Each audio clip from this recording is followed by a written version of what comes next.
3 jours plus tard, à Frontière Sud, sous un ciel orange vif, une brise glaciale balayait les sommets enneigés. Au milieu de ce paysage sauvage et hostile, Jean Runkandel, en tant que commandant, donnait ses dernières instructions à son équipe. Sa voix résonnait, claire et autoritaire, couvrant le vent hurlant. L'objectif de cette mission est de retrouver Samberville, l'héritier de la famille Ville du royaume de Jean. Dès notre arrivée, nous établirons un camp de base au centre de la Frontière Sud. Ensuite, chaque équipe débutera la recherche et partagera les informations en renvoyant quelqu'un au camp à une heure fixe chaque jour. Tout au long de la mission, vous ne m'appellerez pas jeune maître, mais commandant. Les blessés resteront au camp pour se reposer. C'est tout. J'espère que le meneur de la recherche est toujours en vie.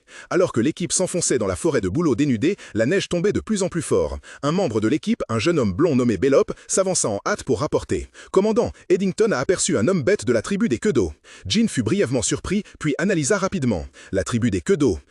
Puisqu'ils sont une tribu pacifique, évitant toujours les prédateurs, il est probable que nous ne rencontrerons pas la tribu des loups blancs à proximité. Après un instant de réflexion, Jean se retourna et ordonna. « Bien, Bellop, puisque la neige te ralentira, retourne au camp 2 heures plus tôt. Quant aux autres, cherchez dans la zone 13. »« Bien reçu, commandant, » répondirent Bellop et les autres à l'unisson, le visage grave. Alors que les membres se dispersaient, Jean resta immobile, seul au milieu de la forêt immaculée. Un sentiment d'inquiétude l'envahit. J'ai un mauvais pressentiment à ce sujet. Mon père a sûrement ordonné directement cette mission, mais tout se passe trop bien. Aurais-je mal compris qu'il voulait me tester à travers cette mission? Ses pensées furent interrompues lorsque l'équipe rencontra un groupe de petites créatures bleues dans la neige. C'étaient des membres de la tribu des Quedos, qui laissèrent échapper « Vous avez l'air vraiment minable ».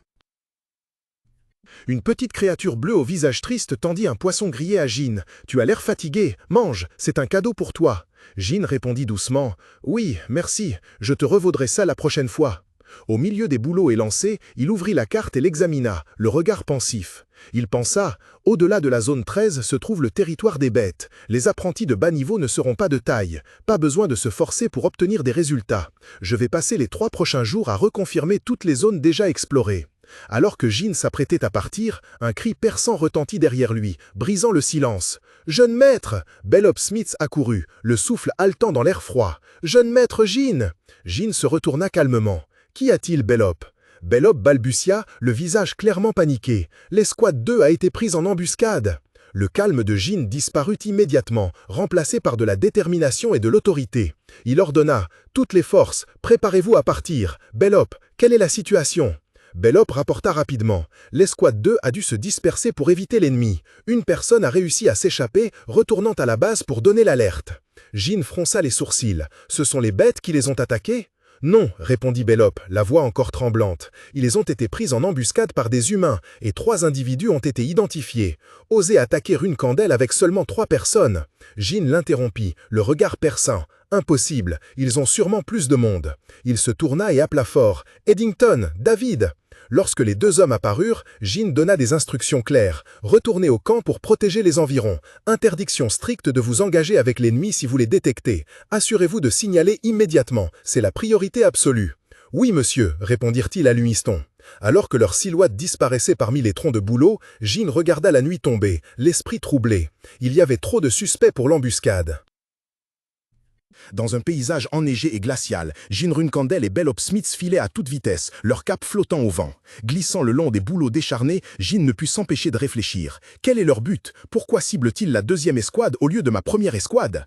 Au moment où ils s'arrêtèrent dans une clairière, une scène horrible s'offrit à leurs yeux. Des traînées de sang rouge vif maculaient la neige immaculée. Bellop paniqua, balbutiant. « Seigneur, il y a du sang. Se pourrait-il que Messa et tous les membres de la 2e escouade soient morts ?» Jean leva la main pour faire signe à Bellop de se taire, son regard perçant balayant les lieux. Il s'agenouilla, examinant attentivement la traînée de sang la plus proche. « Calme-toi, Bellop, le sang est encore frais. Il n'y a pas non plus de traces de chute ou de lambeaux de chair, » rassura Jean d'un ton résolu. Il se releva, tirant une conclusion des empreintes sur la neige. Il y a eu un combat ici, et la 2e escouade a fui. D'après les empreintes, un seul assaillant les a pris en embuscade. Au même instant, un autre apprenti arriva en courant pour faire son rapport. Bellop s'empressa de dire « Seigneur, nous avons trouvé un pansement abandonné. Cela semble être un produit de Hufester. » Jean prit le pansement encore imbibé de sang des mains de l'apprenti, son regard s'assombrissant un peu. « Bien joué, Sierra. Où l'as-tu trouvé ?» « Monsieur, à l'ouest. » Jean serra le pansement dans sa main, les dernières pièces du puzzle s'assemblant.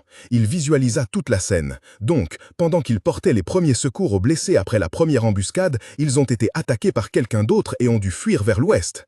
Une rage silencieuse éclata dans ses yeux bleus perçants. « Je les ferai payer pour avoir osé toucher aux gens de Runkandel. » Se tournant vers l'apprenti, Jin donna un ordre clair. « Sierra, rejoignez Eddington et David et faites-leur un rapport de la situation. » Puis, il regarda Bellop, le regard déterminé. « Allons-y, Bellop. » Bellop se redressa aussitôt, répondant avec une détermination sans faille. « Oui, Seigneur. » Un clang glacé retentit lorsque Bellop atterrit sur la neige immaculée, brisant le silence de la forêt de bouleaux nocturnes. Jin était déjà là, adossé à un arbre, le visage parfaitement serein. « C'est la deuxième escade, Zen-maître », murmura Bellop en faisant son rapport, les yeux fixés sur les silhouettes furtives devant eux. Jin répondit calmement. « Oui, je sais, mais Mesa n'est pas là. De plus, le nombre d'embusqueurs a augmenté d'1. » Bellop, ferme les yeux un instant. Après 2 secondes, attaque celui de gauche. « Compris », répondit Bellop sèchement, obéissant immédiatement.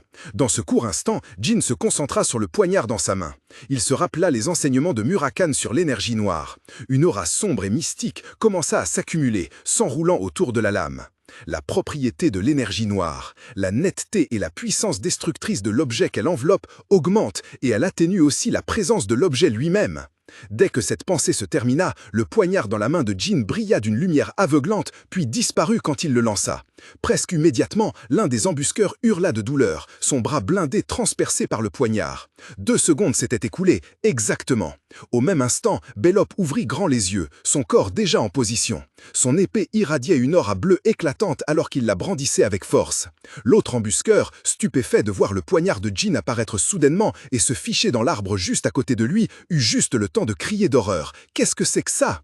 Il n'eut pas le temps de réagir. Sous le regard déterminé de Bellop, la lame brillante s'abattit, portant une puissance imparable.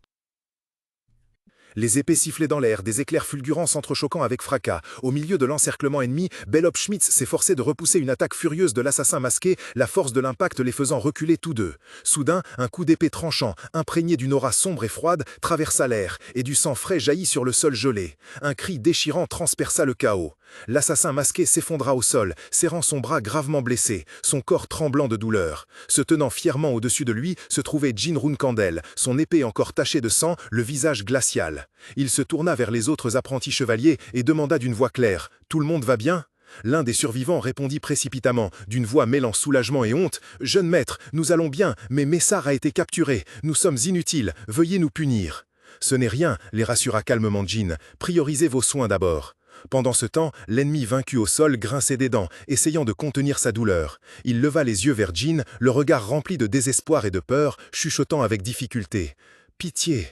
Jin esquissa un léger sourire narquois, regardant froidement celui qui gémissait à ses pieds. « La pitié ? Vu la façon dont tu valorises ta vie, tu ne sembles pas être l'un des stupides fidèles du clan Zippel. Je te donnerai 2 choix. Premièrement, tu seras le seul à mourir après avoir tout révélé sur ton organisation, tes objectifs et tes bases. Ou deuxièmement, tu gardes le silence et tu meurs avec tous ceux qui te sont liés. » Sur la neige blanche et glaciale, l'homme allaitait, la sueur perlait sur son front malgré l'air mordant. La lame tranchante de Jin Runkandel était pressée contre sa gorge, l'empêchant de bouger. Dans son désespoir, il bégaya en suppliant « C'est bon, s'il vous plaît, épargnez ma famille. Je suis membre d'un groupe révolutionnaire appelé Kinzelo. » Le nom Kinzelo figea Jin un instant, ses yeux brillants de surprise. Les souvenirs de sa vie antérieure déferlèrent soudain, aussi clairs qu'hier. Kinzelo, c'était l'organisation terroriste qui était active même au moment de sa mort. Le monde entier avait été secoué lorsqu'ils avaient assassiné le roi de Jean et massacré des innocents. La scène de la ville engloutie par les flammes apparut dans l'esprit de Jin, suivie par l'image d'une silhouette sombre vêtue d'une cape rouge, coiffée d'une couronne et tenant une orbe lumineuse. Il se nommait un groupe révolutionnaire, mais la révolution dont Kinzelo parlait, c'était de placer leur propre roi comme maître du monde entier. Revenu à la réalité, le regard de Jin devint acéré et il demanda d'une voix rauque « Comptez-vous semer le chaos dans le royaume de Jean en tuant les apprentis Runkandel ?» Face à la pression, le subordonné révéla tout en tremblant « Je ne suis qu'un simple soldat, je ne sais pas grand-chose, je ne connais pas non plus la base, mais la branche où j'opère se trouve à l'entrée de la terre des bêtes. Il y a environ 20 guerriers et mages 4 étoiles là-bas. » Sous le clair de lune argenté perçant les maigres bouleaux, Jin posa sa dernière question, la voix glaciale. « Dernière question. Pourquoi avez-vous capturé Messa ?» « C'est pour la propagande, pour promouvoir notre révolution. L'ordre était de capturer vivantes les apprentis. » Entendant cette raison vile, un autre apprenti proche ne put retenir sa rage, serrant les dents et maudissant. « Ces sales crapules !» L'homme désespéré ajouta « C'est tout ce que je sais. » Jin le regarda, les yeux sans émotion. Je tiendrai ma promesse, dit-il d'une voix égale mais emplie d'une détermination mortelle. La main gantée de Jin serra lentement la poignée de son épée. Une aura sombre et floue commença à tourbillonner autour de la lame, annonçant une fin inévitable. Jin Runkandel se tenait droit, le regard perçant fixé sur les apprentis épuisés. Depuis combien de temps Messa a-t-elle été enlevée? Sa voix résonna, brisant le silence tendu. Un apprenti répondit, la voix pleine d'inquiétude. « Environ 1 heure, maître. » Jin hocha légèrement la tête, calculant rapidement dans son esprit avant de donner un ordre définitif. « Alors, ils sont encore près de l'entrée du territoire des bêtes. Soignez-vous les uns les autres et demandez des renforts du manoir principal. Je pars devant. » En entendant cela, les autres apprentis furent consternés. L'un d'eux interna précipitamment. « Maître, comptez-vous y aller seul? Les assaillants sont des guerriers de rang 4 étoiles, et il y en a 20, c'est trop dangereux. » Un autre tenta de le convaincre. « Nous ne sommes que des apprentis, se sacrifier en mission est courant. S'il vous plaît, ne risquez pas votre vie pour nous. » Jin écouta silencieusement, puis se retourna, le regard aussi inébranlable que la glace. Il dit calmement, « Comme tu l'as dit, Scott, mais quand un apprenti est capturé, un enfant de Runkandel ne peut pas rester les bras croisés. Je suis bien plus fort que vous ne l'imaginez, alors obéissez à mes ordres.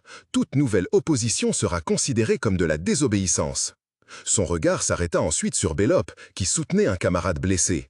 De plus, Bellop, puisque tous les membres de la 2e escouade sont blessés, tu es l'apprenti le plus fort restant. Par conséquent, tu dois rester très concentré. Comprends-tu ce que je veux dire? Bellop, bien qu'encore stupéfait, comprit la lourde responsabilité confiée par Jin.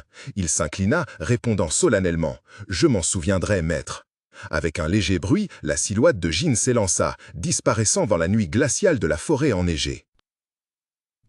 L'image de Messa sur la neige immaculée et glaciale, gisant immobile, le sang maculant son visage pâle, son souffle faible exhalait une fine vapeur dans l'air glacial, et une supplique désespérée, quasi inaudible, s'échappait de ses lèvres gercées. « S'il vous plaît !» Comme en réponse à cette prière agonisante, Jin Runkandel fonça comme une tempête de neige. Sa cape blanche volait violemment au vent, ses longues enjambées soulevaient toute une étendue de neige immaculée. Dans son esprit, une seule pensée hurlait, répercutant une peur panique. « S'il vous plaît, que je n'arrive pas trop tard !»